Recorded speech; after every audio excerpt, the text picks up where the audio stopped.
What's good, YouTube? It's Hidden One. And I hope you guys are all having a wavy day. The Battlefield 2042 beta has come to a close, but there's still much to discuss about it.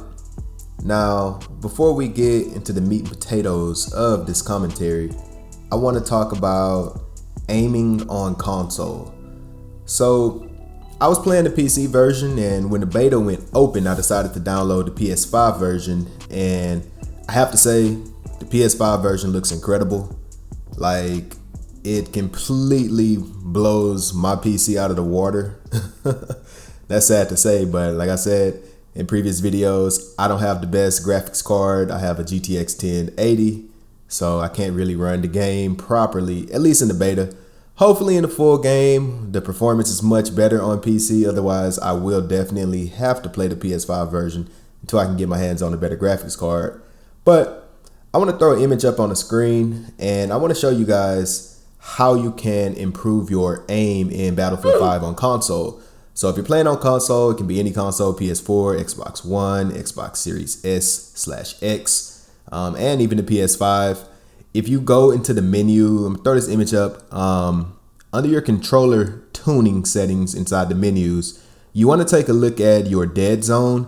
For whatever reason, DICE decided to put the dead zone all the way up to like an insane amount. I think it was at default at like 50 or 70, something crazy like that. But man, my aim felt horrible on PS5, and I was like, man, I haven't played on console in a minute, but I know my aim ain't that bad. What's going on? I gotta find a way to fix this. So yeah, I took a look in the settings, and I found that they had dead zone options. So if you guys are playing on console, when the game comes out, if you plan on getting it, the first thing you need to do is tune your dead zone settings, because it will make your aim feel much better. If you're a Call of Duty player and you want your aim to feel as slick and smooth as Modern Warfare or Call of Duty in general, you definitely want to take a look at those dead zone settings. So let's talk about the PS5 version of the game. First off, I want to say again, the game absolutely looks phenomenal on PlayStation 5. The graphics are completely insane. I want to say the PS5 version of the game might match from what I could see, it matches the graphics of the PC. It looks great. Kudos to DICE. They really did their thing, making sure that the PS5 version of the game looks well. As far as the performance on PS5, I got a consistent frame rate of 60 frames per second. I didn't really experience many frame rate dips, so I don't have anything to say about that. Especially when I tuned the dead zone settings and whatnot, the game felt even better. Now,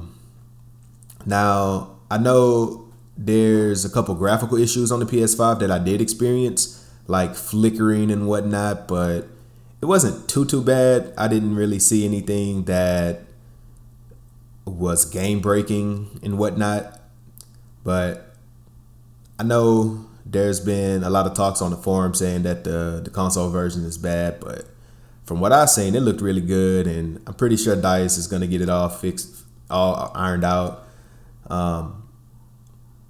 But we'll see. That remains to be seen. They have a little over a month to get this game ready for launch. Again, it's launching on November 19th.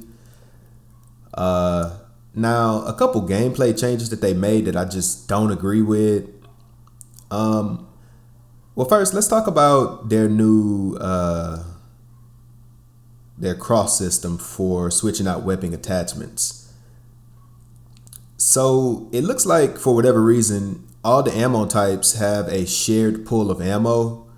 So if you're wondering why you're running out of ammo really fast, especially if you're trying to switch out between the ammo types, it's because they all share one pool of ammo, which is kind of a weird decision considering ammo in this game is so scarce. I don't understand why they don't just implement the ammo crates around the map like it was in Battlefield 5. That was an amazing feature, and I pretty much never ran out of ammo in Battlefield 5 once they tuned it a couple months after launch for Battlefield 5. So hopefully in the full game they do scatter a couple different ammo supply stations around the map, and that'll just make the game a lot better, because at the moment when you're running out of ammo, it sucks. You got to pick up a weapon off the ground, and yeah, it shouldn't even come to that. And some other things that I don't really like about the new specialist system itself: you can't have a repair tool and a rocket launcher at the same time. So if you, and that's such a weird gameplay decision that they made. Like, I don't really understand the direction they're trying to go with Battlefield, but you know, in pretty much every other Battlefield game, if you ran Engineer, you also had that option to have a repair tool with a rocket launcher, you know. So it's just a weird gameplay decision that they made, and hopefully they can do some rework with the specialist system as it stands, because you know, there's a lot of different combinations you can make, but it's missing something, and it feels so weird not being able to have a repair tool in a RPG at the same time as an engineer. So it's like you got to pick one or the other. It's just a really weird gameplay decision. And the fact that they did replace the class system with specialists, again, that's just not something they should do. Hopefully they can rework it to make it more like past Battlefield games, because you know, the class system in Battlefield games have been around since the beginning of the series, and with them going the specialist route, it just kind of changes the way the class system has worked all these years. So maybe, if not for launch, maybe in the future they will somehow implement a big patch, a rework to maybe kind of tweak the specialist system a bit, make it more like how it was in past Battlefield games with the class system. I mean, if we're vocal enough, DICE probably will get to it. DICE is pretty good with community feedback, so maybe, you know, if we come together as a community and we really stress that we don't like the specialists, maybe they'll revert it back more to a class-based system, but we'll have to see. Another thing I want to talk about is the map. So Orbital, the map in the beta, it's a very big map. And believe it or not, this is not the biggest map in Battlefield 2042. Apparently, the map Satellite is actually way bigger than the map Orbital. So, with that being said, you know, it's 128 players now, so it's 64 v 64. You know, and in the old Battlefield games, it was just 32 v 32. But at times, it honestly feels like it's still 32 v 32. And there seems to be a lot of unused space on the map Orbital. I kind of feel like they could at least maybe implement 2 more objectives to that map.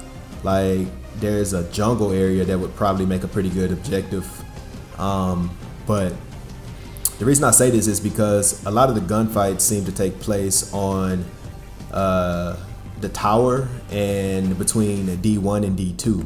Because of course, if you have the tower, that lets you segue to other objectives, because you can kind of just jump off the top of the building and parachute towards them. Like, if you have the tower B, you can basically parachute to A, and then of course D1 and D2 is right under the tower. So a lot of the gunfights kind of take place right under the tower, and you know, objective A, C1, C2, E, they're so far apart that when you're running to them, you're probably not even gonna see another enemy or anything for that matter. You're just running towards that objective, and that makes it lack, you know, gunfight engagements. So maybe if they added a few more objectives to the map Orbital, it would be a bit more better.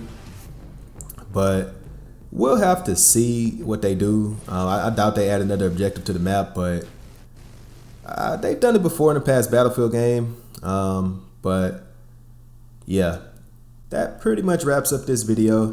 I just kind of want to get my final thoughts on the beta and talk about a few different things that I hope that they can either change or implement when the game launches. But leave your thoughts below. Let me know if you guys enjoyed the beta, things you think could be improved on it and whatnot. And if you liked the video, I greatly appreciate it.